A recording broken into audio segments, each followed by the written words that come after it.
Mass layoffs has been occurring throughout 2025, and there seems to be no end in sight. Big companies to small companies, everyone's tightening their belt, and we're paying the price for it. Well, it's official. The job market in 2025 is cooked. Well, officially, it's frozen. Did you guys see this latest article from LinkedIn? It shows that job openings are the lowest since November 2024. It started to rise the last few months, but now it has dipped. On top of that, you have hundreds of thousands of layoffs that are continuing to happen. So more and more people are getting laid off, and there are less and less jobs being posted. And let's be honest, I'm not even sure how many of these job openings are real jobs. Seems like companies are posting a lot of ghost jobs nowadays. Now, this shouldn't be anything new to anybody that's been following my content. I've been saying for months and months that the corporate job market is brutal. We are seeing companies shrinking. We're seeing companies lay off and replace people with automation and AI. On top of that, companies are not looking to expand. They're not looking to grow. And so this is making the job market more and more competitive. So if you currently have a job, number one, you should feel very grateful. Number two, you should get your resume ready. You should start networking. Because if you get into this job market, you're going to feel just how brutal it really is. Yeah, you made a good point there. The big companies, they're not hiring. There's a bunch of uncertainty out there with the economy, so they're tightening the belt. We're paying for it, and that's just one variable in this larger scenario that we have of a disastrous job market. There's so many things going on here. Let's look at a comment. Okay, but if everyone is getting laid off and quitting their corporate jobs, who is doing the work? Oh, another comment that replied to it, giving the answer. They show the work to remaining people. Definitely. Think about the guys working at Cubicle Farm, and there might be four in one corner of the office floor, and two or three of that team were eliminated, and at least one poor sap to pick up the slack. So they're paying one guy to do the job of three or four people. Another response is Indians and AI. So true. AI, everyone's heard about that. It's been introduced to the job market and how it's affecting a lot of jobs, particularly entry level jobs. It's a lot of easier jobs where you can replace them with AI.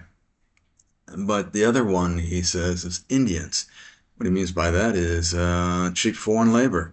Think of H-1B visa program, where where companies here in the United States say, "Oh, hey, we don't have enough American citizens that are available that have the skills to do the jobs we have available. So we need to look abroad." Right. It's more like we're going to can John Smith working in the United States. We're going to cut that salary in half. We're going to repost John's position. And then we're going to look over in India and Philippines, Thailand, and everybody over there and get similar job filled with half the salary. If half, that's actually pushing it. Depending on what country you live in, lots of times it could be a third of the pay or less. Last response here. I'm currently doing four people's work at a hotel in Vegas, putting my 2 weeks in today. Good for you, but there you go. It's like the cubicle example I mentioned, where they want to do more with less. See, in this economy, if the big boys, if they're not making record profits, if they can't show their shareholders, hey, we've done this much better the last quarter than this time last year. You got to do something about that. If you can't actually do better than last year, then you just start canning your employees, cutting costs to improve the bottom line. And that's what's going on here. My parents will never understand that this is the only way to get a job now. I've applied to like 200 jobs. And look, she's using this app. If you literally just upload your resume and it just shows you jobs. And if you want the job, you swipe right, and AI literally applies on the company website for you. A comment here. I miss being able to walk into a place and asking for a job. I hear that. That's old school here. Gen Zers have no clue about the dynamics of that scenario. I mean, back in the day, think about our parents. When I started my career, you could actually walk into a place and talk to a human being. Imagine that. Think of it some mom and pop shop in your town, local people. It could be anything, manufacturing, it could be a bakery, coffee shop, doesn't really matter. You take one of those local shops, you walk in there and you introduce yourself to a human being. I know it sounds crazy. You introduce yourself to a human being and you build that rapport because they see you, you see them.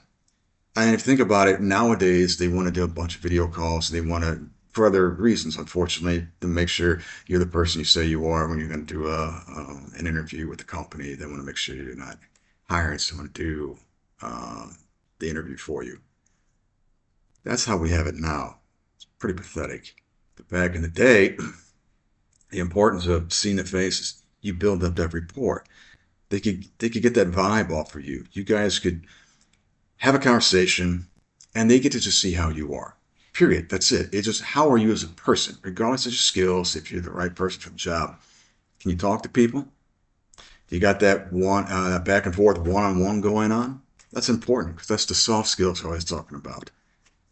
And lots of times you could be in a position where you could hire some brainiac, do some rocket science job, and that's the skills portion. But can that individual talk to another human being? Because a lot of times there's an issue with that, the soft skills.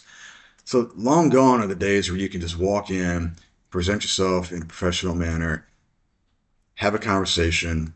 They see that you can talk to people, and then you can get into discussion skills if that person is the person to talk to at that time. Usually not, but at least you had that one-on-one connection, and they go, "Oh, yeah, you know what?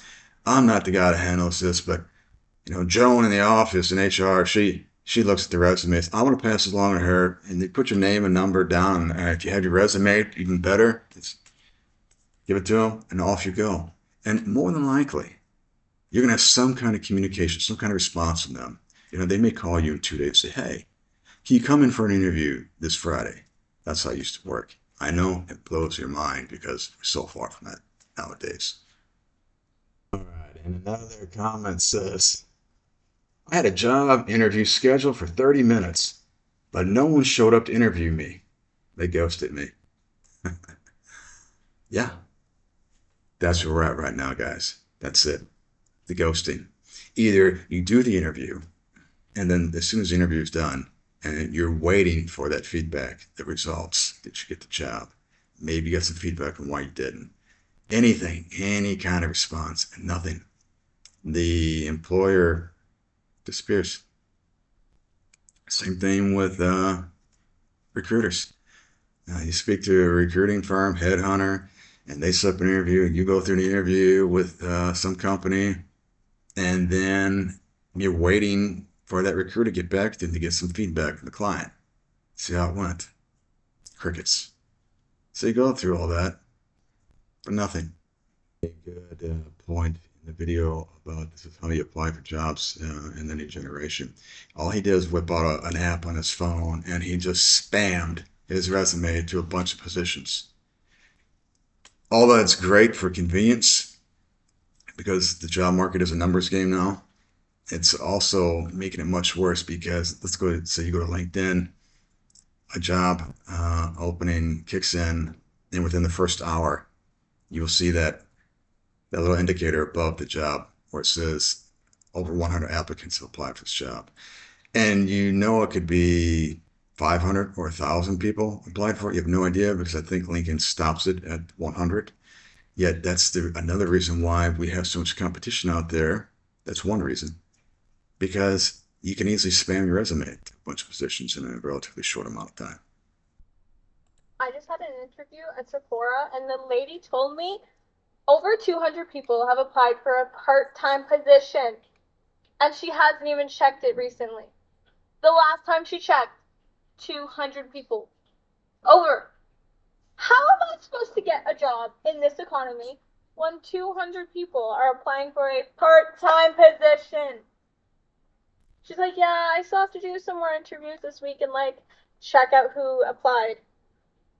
No, hire me. Two girls in there literally thought I was already working. They came and asked for my help. Girl, I already got the job. They think I'm working there. Why can't you? She sounded a bit desperate there and annoyed, frustrated. I get it. And that's where we're at. Let's see a comment. Crazy how capitalism relies on us having jobs, but we have to beg for one and fight with hundreds of other people for any position. Yeah, that's what she's doing. And of all things, for a retail job.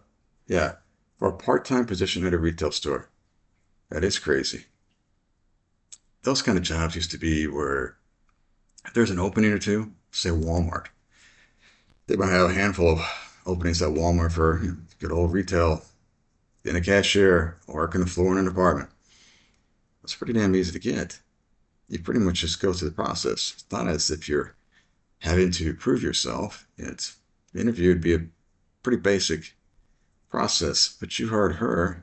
She has all that competition. A few hundred people apply for a retail job that's part-time, so you know that job isn't offering much because it's going to be low wage and it's going to be just a few hours. So it's really not going to help a lot. It could definitely be useful for people who need something, but it just shows how bad it is out there where you're fighting for scraps. So mass layoffs is a disaster. It's been going on all year. And the past few years, you guys have been in the job market trying to find jobs in the past few years. You know how it goes. It's bad. It's been bad. This is not new to 2025. It's not new to 2024. I've personally experienced some of these headaches in the last few years, and it's gotten much worse because it's now more variables involved. The economy, that's been in the toilet for years. Recession, people talk about. We're not just entering recession. People are talking about us being in recession in the past few years. It's been so bad. Inflation, automation, implementation of AI, and now the employers view employees at the lowest they probably have ever viewed us as because we've always been a number. Mind you, there's no doubt about that, but their tactics have changed for far worse. Definitely. You're definitely just a number. You're never part of the family. Oh, people have been working here for 20, 30 years. Everyone's family. You know, they make it sound like you're going to have some long-term career with the company. No, no, no. It's been proven too. Um, Employers now, they don't expect you to stay around for any length of time. The best way for you to get a decent sized raise is job hop. You stick with the job for a couple of years and you get the average raise at best. That's less than inflation. So you're not getting a raise. That money's already gone out the window from the price of goods.